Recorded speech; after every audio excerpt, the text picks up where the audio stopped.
So at a moment's notice, they could come in and take it all. The other reason was so they could monitor it and surveil it constantly and continuously.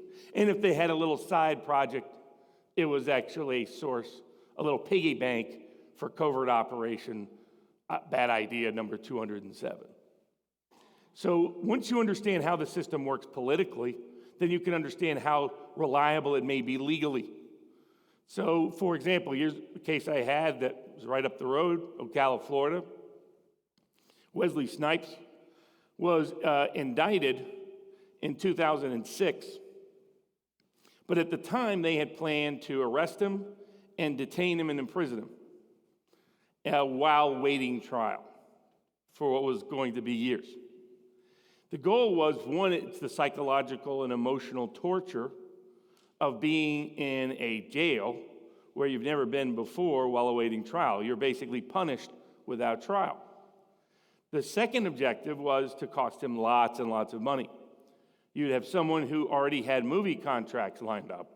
So not only would he not get paid, he would actually owe them money for his breach of performance.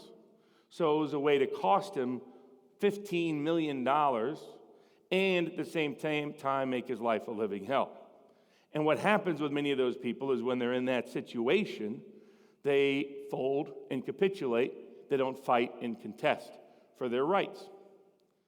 Unfortunately for the government, Snipes happened to be in a country where he was making a movie, legitimately, that had no extradition treaty with the United States, and for political reasons was never going to arrest and deport Wesley Snipes to come back.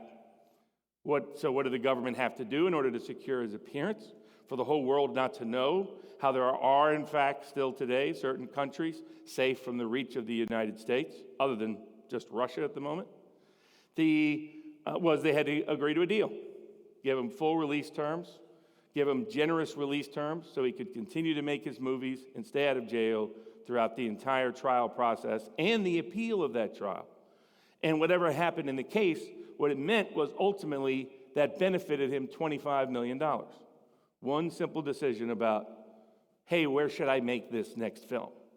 I recommend this particular country because it happens to not have an extradition treaty and not believe in extraditing to the United States.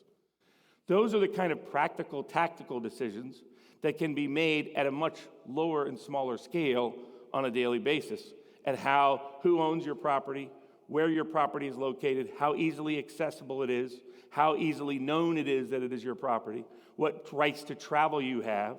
You want to be able to have independent to a degree, for some of these things, they're not easily affordable for everybody, but there are some things that are much more affordable than others. But the more permission you have to travel to a particular location, particularly on a passport that is not listed in, say, the Western government's databases. Right? Many of these passports from certain Caribbean countries that have arrangements with Europe under the Schengen Agreement to be able to travel freely within Europe, what that means is as soon as you get to Europe, you can effectively disappear within the continent because there's no longer any borders internally. Now, they have their own political motivations for why they're doing what they're doing, but you might as well profit from that when you have rogue state actors after you. I used to quote the Heat movie. Never have anything in your life that you can't walk out on in 15 seconds flat if you feel the heat around the corner. Well, I always say, think of that inversely.